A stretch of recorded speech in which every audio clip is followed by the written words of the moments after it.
MedBricks Webcast is a new kind of healthcare media channel to break the silo mentality and foster interdisciplinary thinking. Our mission is to fill that gap and to create a curiosity through different lenses, tapping the passion that guided the historical figures in medicine and bringing present-day groundbreaking research to the front lines. We interview physicians and leaders in the industry about present-day healthcare challenges on our live programming.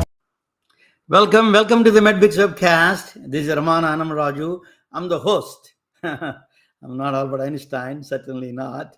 But I'm going to talk about today's important topic. I don't have a guest today. So I'm going to talk about a little bit more physics, kind of a physics and medicine, a combination of those things. I'm going to talk about because I have a master's in physics. I did a nuclear engineering. And I spent 30 years in healthcare. So I have some knowledge. So a lot of times, there is a lot of new therapies coming up. We see vibrational medicine, pranic healing and Reiki, and then color therapy, and then sound therapy. There are a lot of things are coming out. So where they came from, what is the science behind it? Is there any science at all? What is the root cause of that science? We're going to talk about that a little bit. And then I'm going to talk about some of the physicians, very well respected, notable physicians who followed that along those lines. They may not have embraced everything, but they followed certain process on the embrace of some parts of the physics. So everybody, why they talk about mind, body, and all those things, but people, I wanted to explore what is that the root cause of that talking. What is the root cause in the physics, the mother of all sciences? What is there? What concept actually triggers, invokes that kind of a new therapies? That is a goal. I'm going to play. There is a movie. I don't know whether you saw this movie. It's called "What is the Bleep?" Down the rabbit hole is a movie, came in 2000, early 2000s. I saw that movie. A lot of people loved it, but I don't know some of you may not have seen the movie. But in that movie, it is interesting. This is the easy explanation of through comics. Let me play that so you will know, and then I will talk with you about that. What is the cause for all these explosion of new therapies and new kind of a strange kind of ideas, metaphysical ideas coming from? Here is some of the physics, the problem in the 150 years ago, this problem it occurred. So let me play that. And here we are, the granddaddy of all quantum weirdness. The infamous double slit experiment. To understand this experiment, we first need to see how particles, or little balls of matter, act. If we randomly shoot a small object, say a marble, at the screen, we see a pattern on the back wall where they went through the slit and hit. Now, if we add a second slit, we would expect to see a second band duplicated to the right. Now, let's look at waves. The waves hit the slit and radiate out, striking the back wall with the most intensity directly in line with the slit. The line of brightness on the back screen shows that intensity. This is similar to the line the marbles make. But when we add the second slit, something different happens. If the top of one wave meets the bottom of another wave, they cancel each other out. So now there is an interference pattern on the back wall. Places where the two tops meet are the highest intensity, the bright lines, and where they cancel, there is nothing. So, when we throw things, that is, matter, through two slits, we get this, two bands of hits. And with waves, we get an interference pattern of many bands. Good so far. Now, let's go quantum.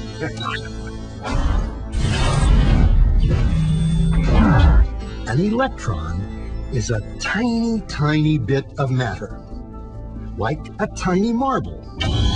Let's fire a stream through one slit. It behaves just like the marble, a single band.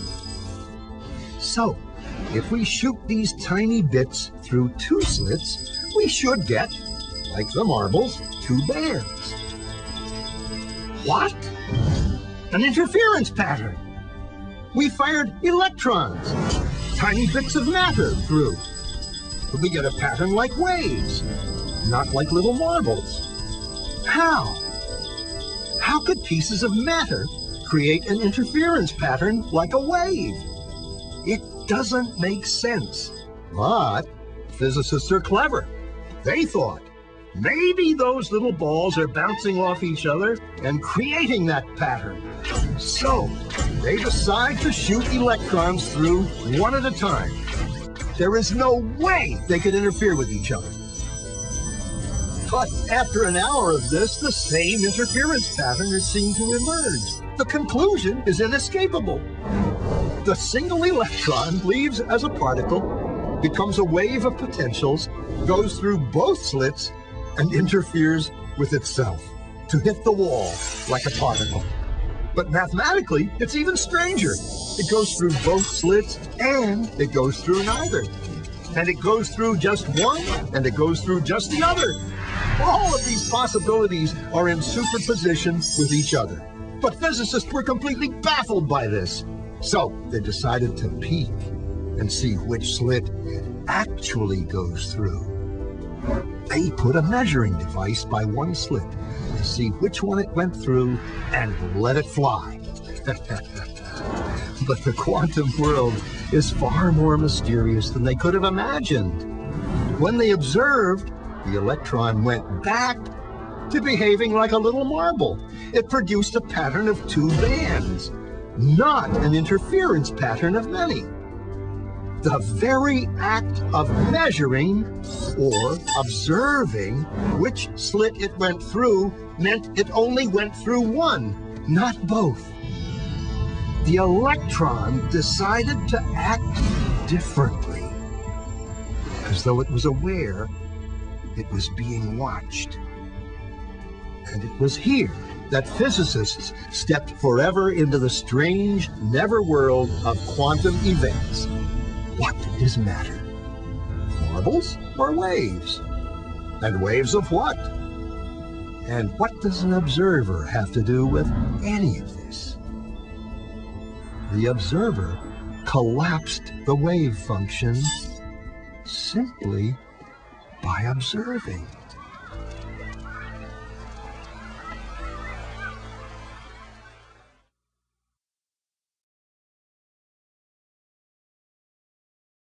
That is the experiment. That was the root cause of the particle wave duality. A matter behaves like both waves and the particles. Actually, some people go further down. They say only the waves that we think that they are matter. That's one of the things that some kind of a confusing kind of a things for outsiders. It opens up a Pandora's box in physics. That is where a lot of people come in the picture. But the root cause of this, that is the double slit experiment almost 150 years ago. That's called a measurement problem. Still, we do not know. I will go further down on this one. I will explain to you a little bit more of the double slit experiment part of it. So we need to talk about observer and observed. In a peekaboo universe, when you have a child, you close your eyes and then open it up. I'm going to be, let me come down on that. You open it up and then my son used to, when he was a baby, he used to laugh uncontrollable. So it is maybe possible that they're thinking that you're disappearing and appearing back. So you don't think that way, right? But if you ask a physicist, that question is a more complex than what you think. Its answer is maybe more complex. It's not that straightforward. The answer for that, are you appearing and disappearing, is that true? It just is a joke. But the answer from the physicist would be it's a more complex one. So that is what we are going to explore today. So observer and observer effect observed, you can extend that with the physician and the patient. There's a physician patient relationship. So physician is observer, the patient is observed. If you have that relationship, so I showed you double slit experiment already. So I asked them, um, actually, that is a so I'm going to extend this concept. I'm going to do a little bit of a I'm going to extend this concept of reality of through a famous thought experiment. Is called Schrodinger's cat. Schrodinger is Austrian physicist, is a well-known, is a foundation. He created a foundation for the quantum physics. In Schrodinger's cat, what it is you put a cat inside. But suppose you put a technetium, a 92 is radioactive material. So if you understand the radioactive, it is a quantum. It does the quantum. It goes quantum. What does that mean? What that means? If you have one atom of a technetium inside, you never know when it's going to decay, when it's going to emit a particle. All the radioactive particles emit particles. Radioactive materials emit particles. But there is one phenomena we do not know. You cannot tell. You, with the cameras, with the physics, with all the things, mathematics, cannot tell when it is going to be, that particle is going to be released. We are shut down. We don't have the access to the, we don't have access to that truth. The nature denied the truth for us to let know exactly what causes to release that decay within the one atom. But what we know, if you have 100 atoms, technetium 50 atoms will decay in 6 hours. That is a well-known, that is kind of fact. So we don't know which atom is going to be decayed, but we can tell an aggregated with 100 atoms, we can do 50 atoms will be decayed within 6 hours. That is the quantum. So if you put one technetium atom there, and if we do not know when it's going to release, then when it releases a poison and cat dies. Sorry about that. Schrodinger did not like cats, I think. So it dies. That is the purpose of the experiment. But what that experiment is saying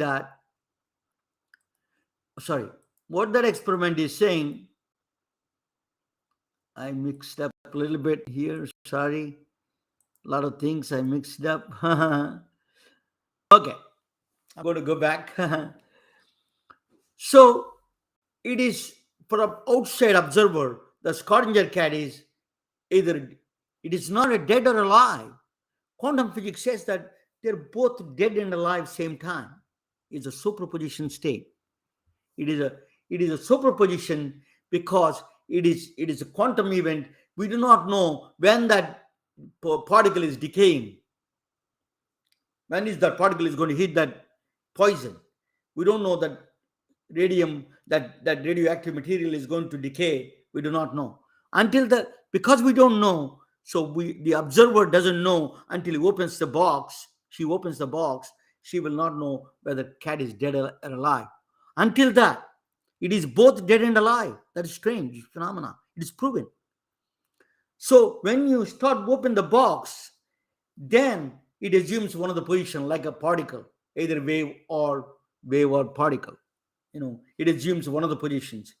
One of the positions is it becomes a particle. Sorry, I'm going a little bit strange. Not my PowerPoints are all mixed up a little bit. I'm thinking about it. No, it doesn't become a wave. It becomes a particle. It's a dead and alive same time. Then when you open the box, either it becomes dead or it becomes alive. When you open the box only. Until that, it is in a superposition state. Who told you that? Who what is the fact behind that? What is that strangeness comes from? It is called Albert Einstein called spooky action distance. I will explain through some analogy. These analogies are not perfect analogies, but take me to understand the concepts. That's all. That's what I want to do. Convey here. So there are brother and sisters. The brother goes to Vanderbilt, and girl goes to the University of Georgia. Okay. So what they do is, without calling each other, without knowing each other, without talking each other, without sending an email or anything, and no communication. The day the football she wears Georgia Bulldogs t-shirt, he wears the Vanderbilt t-shirt. And when she wears the Vanderbilt t-shirt, both of them have t-shirts, both universities. For example, the girl has both University of Georgia and University of the Vanderbilt University t-shirts. And then boy has the same thing. He has the University of Georgia and the Vanderbilt t-shirts. He has both. But whenever she wears the University of Georgia t-shirt, he automatically wears University of Vanderbilt. When she wears the Vanderbilt, he wears the University of Georgia. That's very strange. They don't talk each other. Automatically it is done. That is a strangeness happens in quantum physics. So they're not talking each other. They don't communicate each other. There is no communication. There is no phone calls, no emails, nothing. Absolutely no known communication. That is what we call quantum entanglement. So Albert Einstein did not like that idea. There's something non-local. It's happening. So he called spooky action at a distance. Albert Einstein called it spooky action at distance. He said that you throw a curved ball in the whole idea of the quantum entanglement. What he said was, no, they may not be talking now. They don't talk each other. They don't call each other. But before they went to college, they made a pact. You wear a Monday, you wear this shirt, and I wear other shirt. Tuesday, I wear this shirt, and then Monday, I wear the University of Georgia shirt, she says, and then you wear Monday Vanderbilt shirt. And then Tuesday, I wear Vanderbilt shirt, she says, and then he wears University of Georgia t-shirt. So they made a pact, secret pact. What Albert Einstein said that there is a secret pact between them. They're brothers and sisters. They made a pact together. That is a secret pact. But that's sad to, unfortunately or fortunately, Albert Einstein was wrong. What was wrong is that John Bell, Irish physicist, found out that there is no secret pact. He proved in a very clever experiment. He created a thought experiment and created a mathematical framework. He came up with the idea that they don't have to. There is no. You can test it. There is no secret pact between them.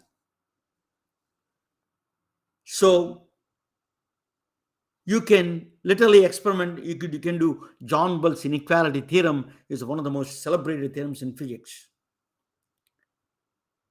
So John Bell said that you can test the inequalities. The inequality means John Bell said that you can test the secret pact between the brother and sister if they had a secret pact or not. So what do? You give a random. You send somebody, you give a random T-shirt for each other and wear it, and then they see what is the other one wearing. I'm just giving you broad example. So actually, in last year, alien aspect, John F. Clauser, Anton Zeilinger won the Nobel Prize in 2022, Nobel Prize for proving that they did experiment. Anton Zeilinger is from Paris, John F. Clauser from Walnut Creek, California. Anton Zeilinger is from Austria. They proved that they experiment that they don't have the secret pact. There is a non-locality observes. So they are affecting each other without a known communication. That's called quantum entanglement. So you can put them billion miles away. You can send them different planets. Still, they do. They affect that. If she wears the University of Georgia T-shirt, he wears Vanderbilt T-shirt. If she wears Vanderbilt, he wears Georgia T-shirt. That is, they're brothers and sisters. They're my children. But anyway, that is the quantum entanglement. That spooky action at distance came from that concept. That double slit experiment is one of the previous ones that came out. All these things came out of that one. So this one, the Schrodinger cat, he said that. So Schrodinger, he did not believe in that. He says that if I put the cat inside and I put a technetium, the radioactive element, the observer doesn't know. So do you mean to say that is both cat is dead and alive? It doesn't make any sense. It should be. So he wants to make a fun of the quantum physics. But quantum physics is, did not care about what Schrodinger thinks. He is even though he was one of the foundations of the quantum physics he did, he has that quantum physics came up with a different answer, which is so not only that these are both dead and alive. So a person, until they open the box, she doesn't know whether the cat is dead or alive. Until that time, it is both dead and alive. So Wigner, another physicist from Oak Ridge, I went there. My friend Ram is from there. In the Wigner, the physicist said that if we have suppose I gave my cat to that girl to watch. So now they become the entire system. Here and the cat and the box becomes a quantum phenomena for me. So I don't know whether I have to assume that they're including my friend. They're both she's dead. She and the cat and the box, all of them are dead alive same time. So that you can all the way you can extend it to your friend. Then you become involved. Outsider, you can watch. Then I become involved. She doesn't know whether we're all become dead or alive. So you can all the way you can extend to the universe, and then it is then quantum system you can apply to the entire universe. That's the concept. So it's a very complex concept. A measurement problem is a big problem in physics. Still, they're trying to understand it. So, an observer effect is an observer has a profound effect on the observed. Observer also have a profound effect on the observer. It becomes actually it can be interchangeable. So, I asked ChatGPT, what is observer effect and a physician-patient relationship? It did this one. It's very interesting to read it. In physics, there is a concept known as the observer effect, which states that the act of observation can influence the outcome of an experiment. This is because the act of observing something can alter the thing being observed, either by introducing new variables or by influencing the behavior of the things being observed. It's saying that you're influencing when you're watching the patient, just by observation, you're influencing that patient. In the context of the physician-patient relationship, we can see a similar dynamic at play. The physician, as the observer, has a certain level of influence over the patient who is being observed. The physician's presence, actions, and words can all have an impact at the patient's behavior, either consciously or unconsciously. So that is a very strange kind of even without your input, without even a conscious effort, it can be influencing. There is influence there from you as an observer, just by default being an observer. You're influencing the patient. That you must remember. So, for example, a physician, if is rude, if you have an empathetic physician, kind physician, makes a difference to follow the orders from the doctor, and the physician is rude and not paying attention to them, it is a very different outcomes can come. So that's what the ChatGPT gave me. It was so interesting, that concept that. So I agree, 100%. So let me think about who are the physicians thinking these lines, along those lines. So you need to know. Some of them are famous, some of them are not so famous, but most of them are well known, in fact. But some people, you may not know some people, but that's what I'm going to explain. So Raymond Moody is one of the first guys here.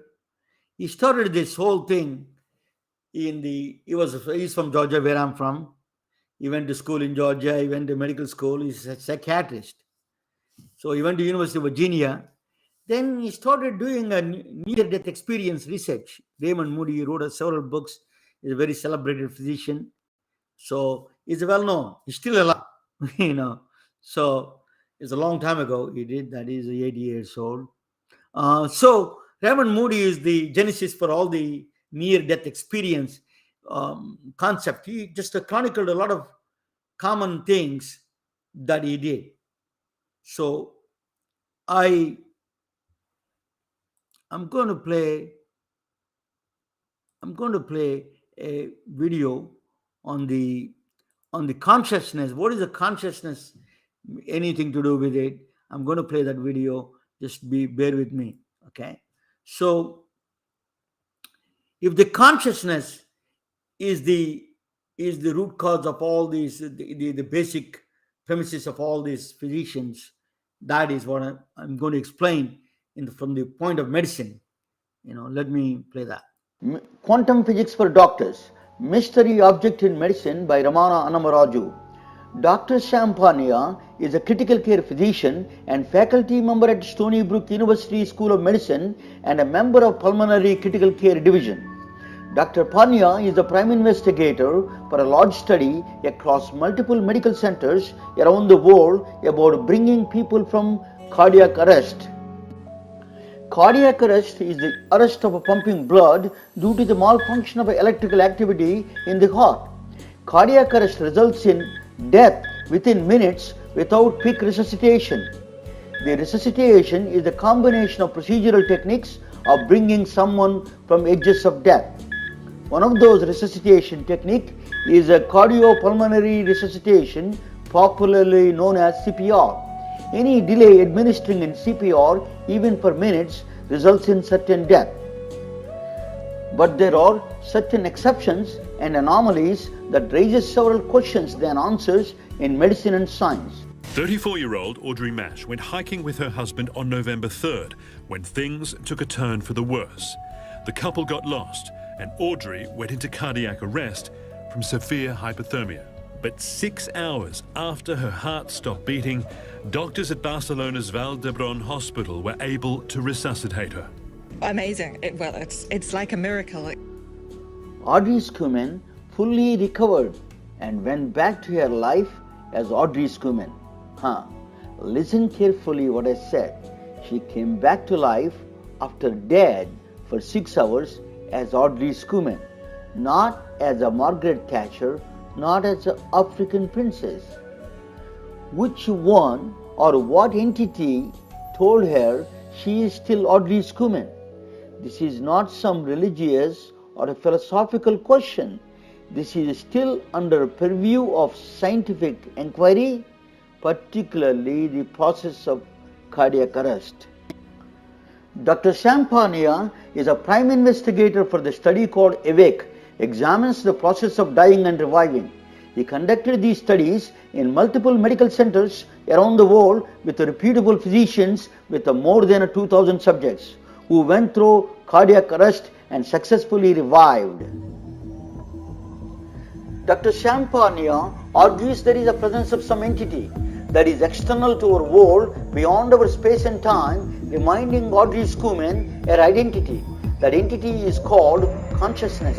The study is a scientific odyssey of consciousness, the journey through an unknown worlds about some kind of a subjective awareness.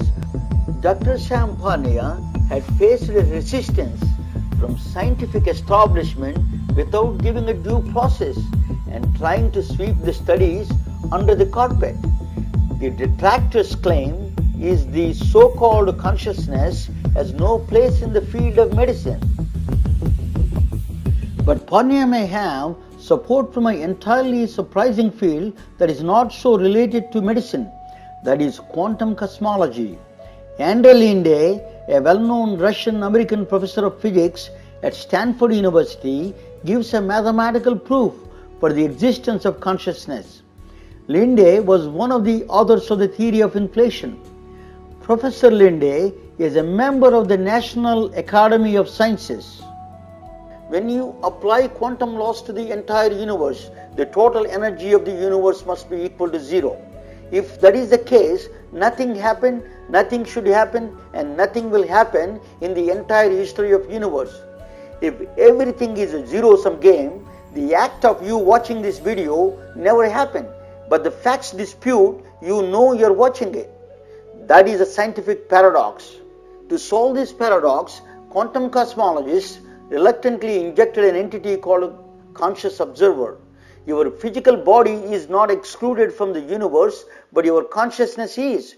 Your mind became an observer. Now the entire energy of the universe can be equal to zero, your consciousness being the recorder of the history of the universe.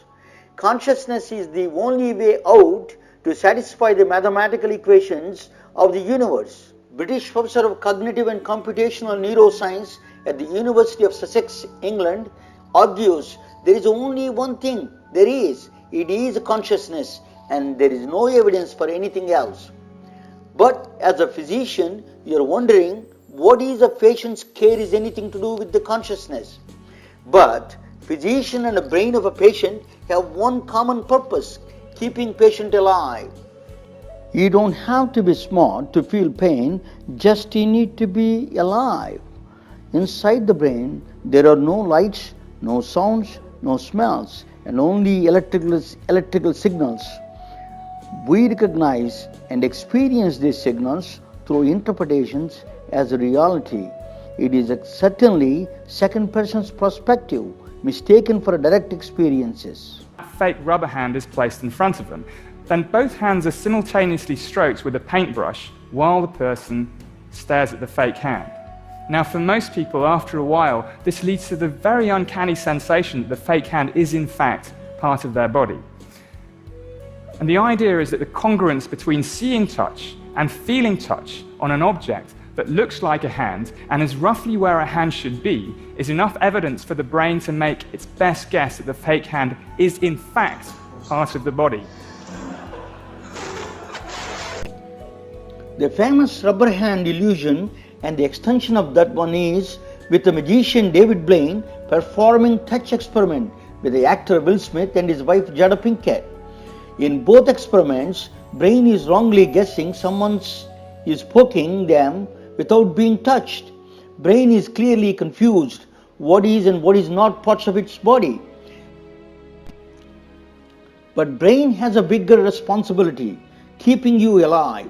Sensory signals coming from inside the body are continuously telling the brain about its state of its internal organs, how the heart is doing, what the blood pressure is like, and so on.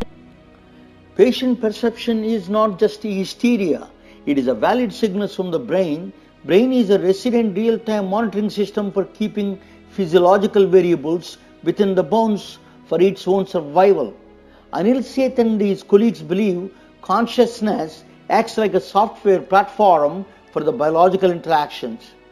Patient is not only a conscious observer of his or her own body, but also a particular participant. You can witness manifestation of consciousness in the doctor's waiting room, particularly if they are Medicare patients. In 1996, a group of people between the ages of 19 and 24 and a group of older people between the ages of 60 and 80 were asked to count out 3 minutes in their heads without watching the clock.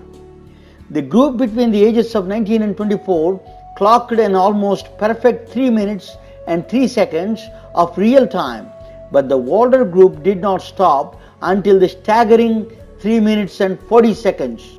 In a paper published recently by Duke University professor Adrian Bejan presents an argument based on the physics of a neural signal processing. He hypothesizes as we grow older, brain processing power is inversely proportional to the time in their mind. So older patients feel time is moving faster than real clock because their time scale is different in their conscious mind.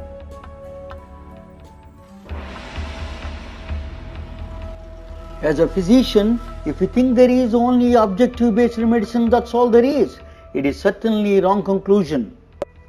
Next time, if you are walking by a patient on a life support system, show respect as they are conscious, reminding yourself Dr. Champagne's studies.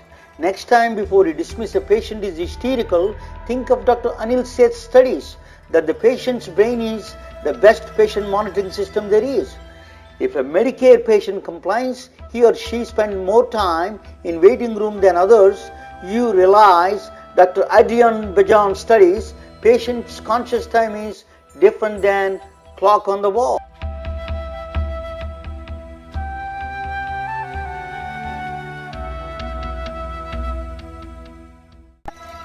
If you try to understand the conscious observer behind every patient, you see a great wonder and a mystery.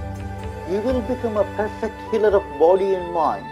Computers cannot replace physician as such because the still unknown, still mysterious entity called consciousness is not computable. Only other conscious observer like you has the power to understand. This is Ramana Hannamaraju. Thank you for watching.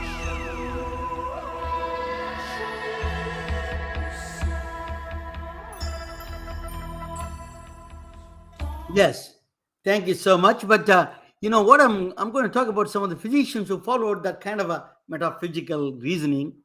I'm going to talk about Robert Lanza. He is right now Astellas Institute for Regenerative Medicine. He's a director there. Time Magazine, 100 Medicine, 100 people that they realized that he's one of the influential guy in the 1990s. He won several awards. Jonas Salk B. Skinner Award, Christian Bernard Awards. First early stage human embryo, he created it. He's one of the stem cell, the origins of the stem cells in human embryo. Stem cell from the adults, he did a lot of research on that. Universal red blood cells, you can create the universal red blood cells. Retina, pigmentation, all those things through the stem cells, you can change it. So Robert Lonzo is a very well-respected physician. He wrote a book. In the next one, he wrote a book called Biosynthesis.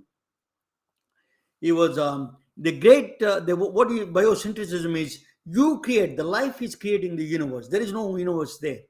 It's all 13 billion years ago, it's all creation in the mind. The past and present and future, everything is creation of the mind. That is the concept of the biosynthesis. So he wrote a book. It's a very well-known New York Times bestseller book. So he wrote 2 books on that one. The other one is The Grand Biosynthetic Design. There is Intelligent Design. So a lot of people, work, is a kind of a, controversial in that sense. But all these positions are controversial, So you have to take with the, you have to make your own judgment on that one. So, he wrote his 2 books. It's very good books. He's saying that the life is the one which is creating all these external world. There's nothing is there before that. That's what he says.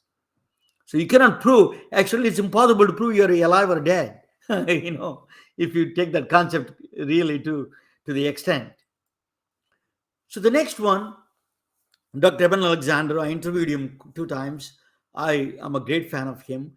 Eben Alexander is a neurosurgeon, Harvard-trained neurosurgeon. He went through near-death experience.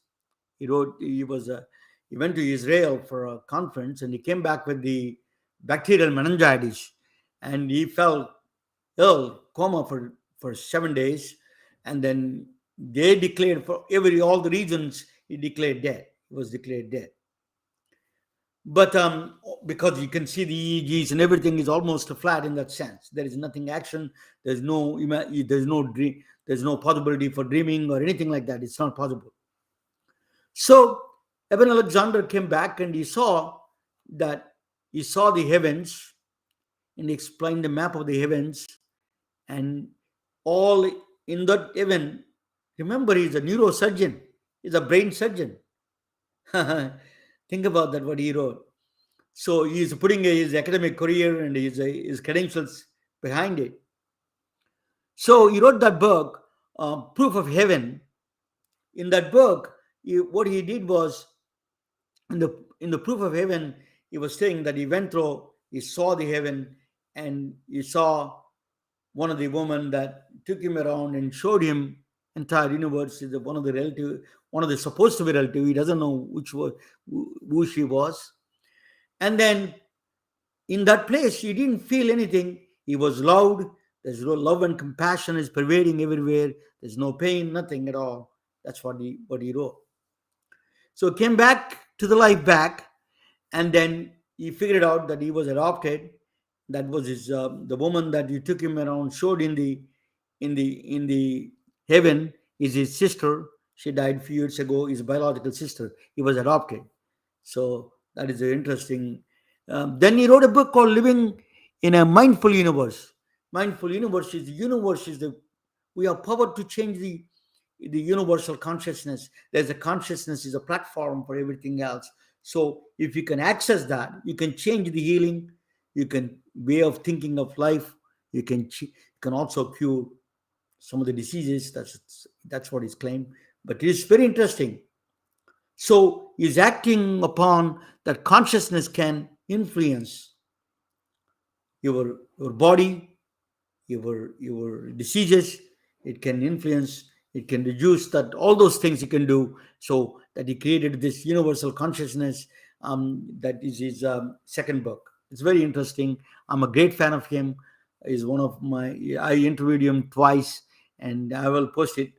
Some of his videos. The next one is that Pim van Lommel is from Austrian. Is from Dutch doctor.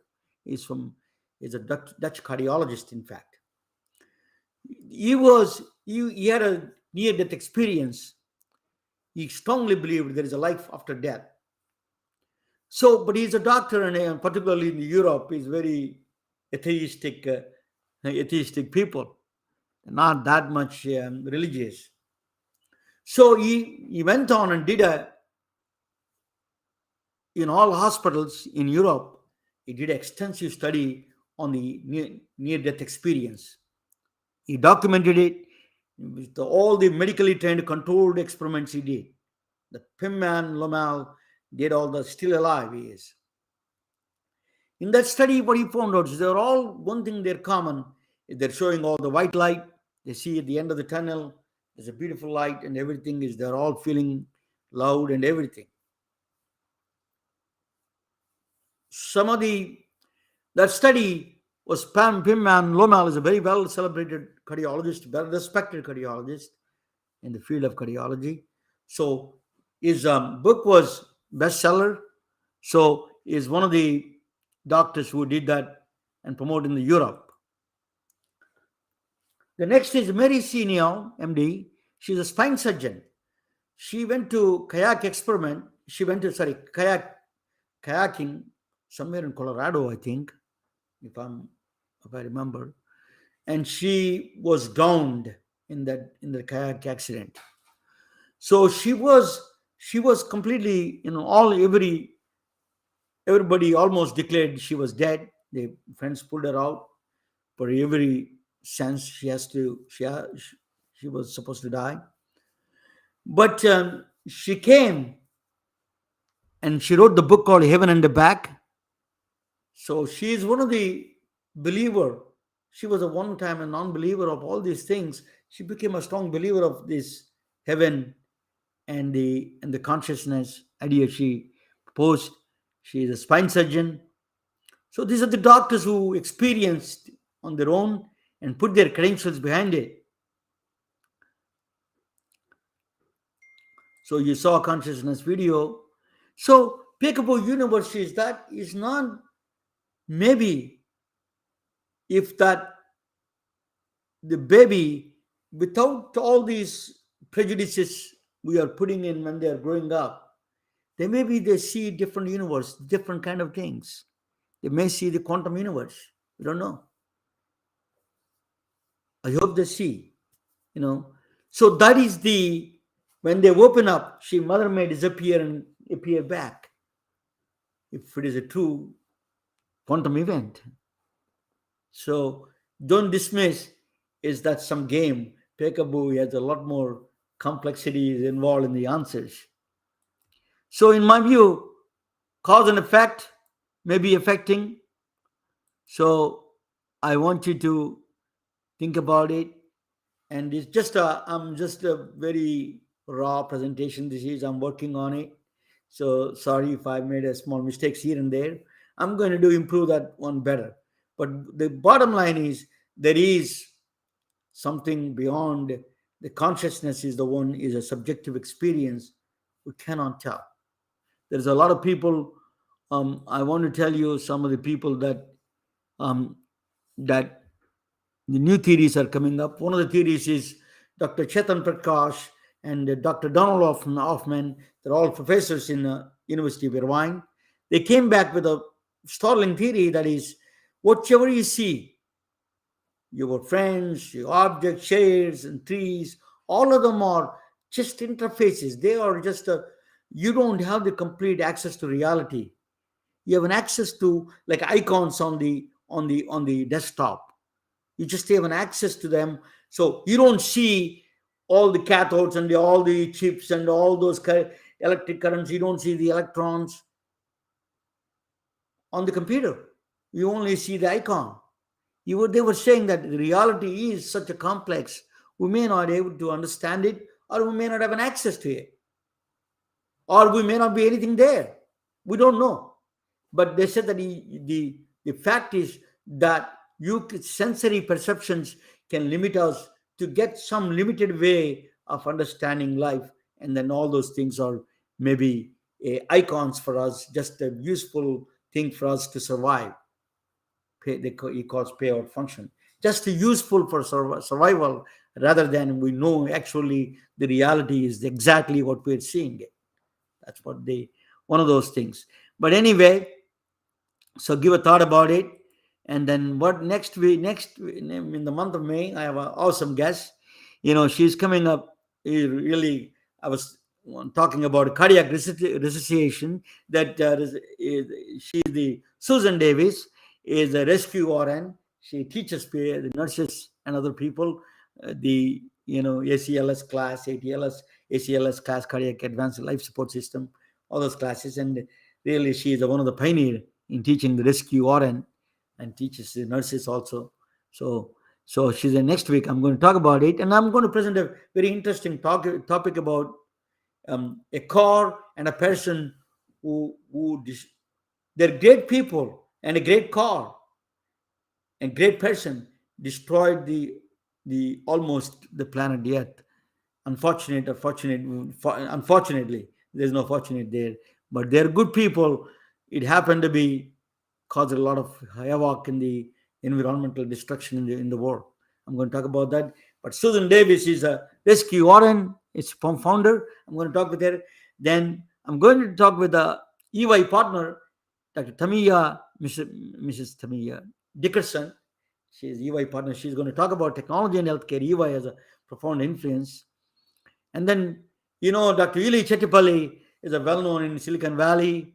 He's a well-respected doctor. He is a big influencer. I'm a great follower. He's a friend. And Dr. Yuli Chettipalle is going to be in the month of May. Then I'm going to have from Europe, he's going to join Rudolf Wagner from Germany. He's going to join. They're all from different places. You remember Fort Myers, Los Angeles, Silicon Valley. and Dr. Rudolf Wagner is from Munich, Germany, is going to join. And then May 31st, I'm going to talk with Corey Amon. He is a physician. I'm going to talk with him about, he was talking about Project LEMOR. We will talk about it when he's joining from Columbus, Ohio. So I have a great lineup for the month of May. So please join me. Thank you all for watching. Good night. We are retelling their stories through our patented designs that can be worn on scrubs, t-shirts, printed on conference bags, and endless other promotional materials. Daily Wear for Medicine is the first ever of its kind to create curiosity in medicine through visual art. We at MedBricks are celebrating unsung heroes of the past who made enormous contributions to the field of medicine through our unique campaign called Daily Wear for Medicine. You can wear it, carry it, and give it.